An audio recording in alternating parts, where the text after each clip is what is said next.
What's up, everybody? What's up, MGTOW? So in this video, we're going to look at the "Is woman God" myth or theology that's permeating the West as far as it goes with looking at sexual selection from a gynocentric viewpoint. Now, I think that I've proved in my last video that women really play no true role in the process of sexual selection, at least in a sexually dimorphic species where the male is the dominant. So another mythological idea that kind of been floating around and modernized is the deification of the feminine, which goes back to ancient times, basically when people didn't understand how sexual reproduction worked, and they kind of thought that women just had children. They didn't connect the fact that they were having sex with women being pregnant. They thought it was maybe like a seasonal thing, or certain women were imbued with a gift to just have children at certain times. They didn't really connect those two together. So they kind of thought that women immaculately conceived children, and therefore they worshipped women. And this is a very prehistoric kind of idea.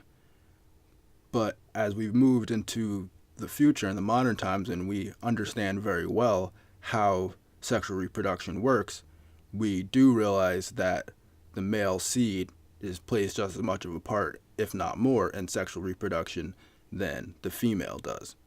This idea just kind of seems to be a very kind of leftist idea. I hate to put a political spin onto it because there are some people on the right, but for the most part, people that are more religious seem to stick with the more patriarchal view of the world, which makes more sense because since men are the ones that have to compete with each other for sex, then they're also the ones that should be rewarded for getting sex, because it's not very difficult for a woman to get sexual access. It's almost more difficult for a woman not to get sexual access or to avoid sex than it is for her to get sex. So to answer this question, we can kind of look again at the natural world and ask a few questions about the natural world and about the essence of the male principle and the female principle. Now, the female principle of giving birth, which is seen by most as this godly power, this power is contained within almost every living species on the planet. Every species that's considered a living biological organism gives birth in some way or another, reproduces itself in some way or another. And the female, save for a few instances, typically is hypoactive, meaning that they are the passive entity in the process and the masculine is the active entity in the process. So to say that the woman is God purely because of the fact that she gives birth, and even within the more scientific, atheistic, Darwinist view that reproduction is the highest value in life, then in that instance, we could say that a cockroach is the most godlike creature on the planet, either from a religious view or from a woman is God view or from a atheist Darwinist view. Because, well, cockroaches have, thousands of children, and other insects that lay eggs have thousands of children. For example, like mosquitoes and ants, these animals give birth to thousands of children at a time. So that would make insects more godlike than humans if you're basing the idea of just giving birth as the primary factor of deification of the sex. But when we really look at the natural world, we can see that what differentiates most animals, again, save for the very few animal species where the female is dominant, like praying mantis or black widow. The male product or male activity is what differentiates the specific animals. Because if you look at the female principle of all animals, the female just gives birth. But say, for instance, when you look at a pack of wolves, you don't think to yourself, oh, I wonder how they give birth. You're like, no, these wolves are going to kill me. These male wolves are going to kill me because they're known as a vicious animal. When you look at eagles, you don't go, oh, I wonder how many eggs they have. No, you look at it as this grand bird that flies down from high in the sky and catches fish. And in the same way, when people look at humanity, they don't just say, oh, well, look at what makes us human, children. No, they say, oh, the skyscrapers that we've built, the planes, the helicopters, the weapons, the houses, the architecture. All of these things were at least originally designed by men, because the male principle is the generative principle. And in fact, I would even go as far as to say that beyond penis envy, women have a creative envy of men, because their essence is not to create, it's to receive creation and be a canvas for the male to create. And that's why even a male that doesn't have children, for instance, somebody like Nikola Tesla, the fact that this man never had children, but yet I know his name and he's affected this reality more than any one woman just giving birth to some random kid. And in that way, men's creative principle kind of goes further than just reproduction.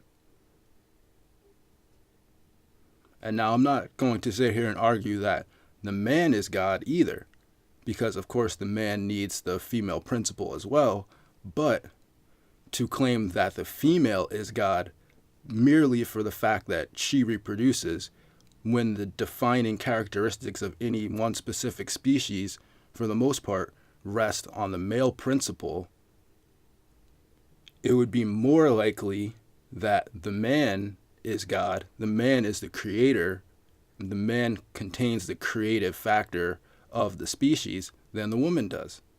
The woman just receives creation.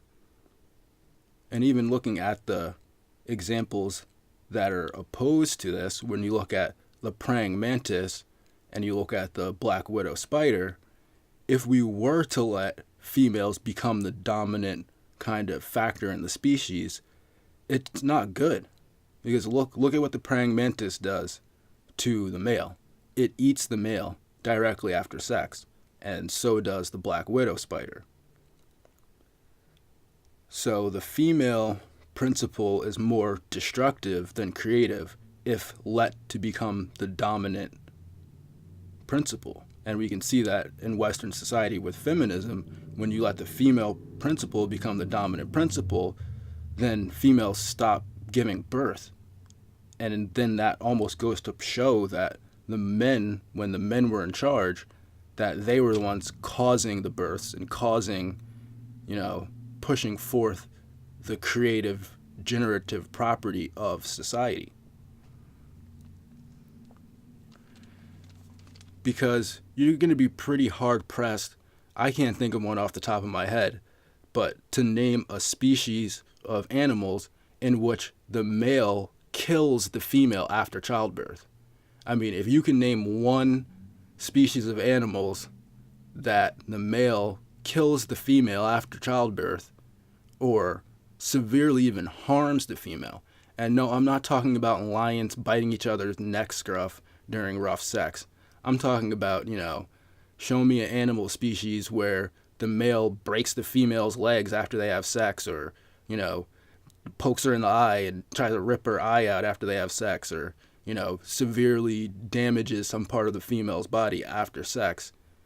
I think that you'd be very, very, very hard-pressed to find some species like that. But yet, when we look at the female-dominant species, the two main ones that most people know about, that's exactly what the female does. She kills the male directly after sex. So maybe there is some, differentiation between what you might think of as God and what you might think of as the devil or evil when it comes to looking at male and female nature. And now, I'm not saying that women are the devil or anything like that, far be it from me, but it's just when you look at these examples from the natural world and from human society, it shows that the male principle is the generative principle. And when you subvert the male principle to allow the female destructive principle to become the dominant principle, then your society starts to be destroyed. And so, it's kind of going along with that whole line of feminism or just gynocentric thought that in some way that, giving females more power would lead to less male-on-male competition, less violence, less destruction in society. But the evidence just doesn't show that. It shows that the more power you give women and the more kind of like lifting up of the female principle in society, the more damaged your society becomes. Even if you're looking at this from a perspective of giving birth as some type of deified action, or from the Darwinist view that sexual reproduction is the highest value, then women don't seem to value that, and it's shown by the statistics in the West that the birth rate is dropping rapidly as female power increases in society. So, again, I think I've provided some good evidence to show that patriarchy, at least from a philosophical perspective, is better for humanity, because if you look at it from a kind of game theory perspective, it's like if women win, only women win. If men win, men and women and children win.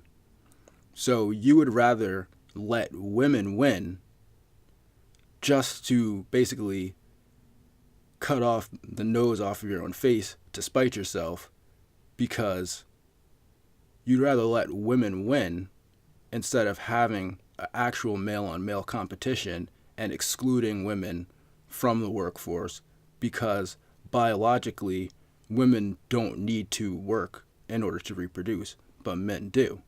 So by allowing women to work and vote and all these things, is basically you're saying that you want to destroy society. That's just what it comes down to, because the evidence shows that by giving women more and more power, that society's birth rate is going to decline and decline and decline, thereby declining the power of the entire species. So, in any case, I know that might be a little hard to follow, but I think that my points stand well on their own. And with that, I'm going to get out of here, and you guys have a good day and go MGTOW.